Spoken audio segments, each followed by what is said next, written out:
Praise the Lord. கர்த்தருடைய நாமம் மகிமைப்படுவதாக. யோவான் 16வது அதிகாரம் வசனம் 14-15 பார்த்தீங்கன்னா, பிதாவாகிய தேவன் தன் குமாரனாகிய இயேசு கிறிஸ்துக்கு எல்லாத்தையும் சிருஷ்டித்தானாம். அப்போ இருக்கிற ஆஸ்திகளும் ஐஸ்வர்யங்களும் எல்லாமே நம்ம ஆண்டவராகிய இயேசு கிறிஸ்துக்கு சொந்தம்.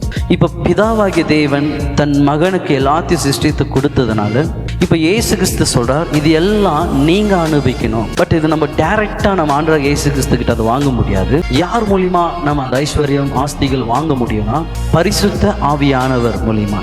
இப்ப பரிசுத்த ஆவியானவர்கிட்ட நம்ம வேண்டிக் கொள்ளும் போது ஆவியானவர் என்ன செய்கிறார்னா, இயேசு கிறிஸ்து கிட்ட இருக்கிற ஆஸ்திகளும் சொத்துகளும் எல்லாத்தையும் நமக்கு கொடுத்து இந்த பூமியில நம்மளை அனுபவிக்க வைக்கிறார். அதனால்தான் ஆவியானவர் நம்ம வாழ்க்கையில ரொம்ப முக்கியம்.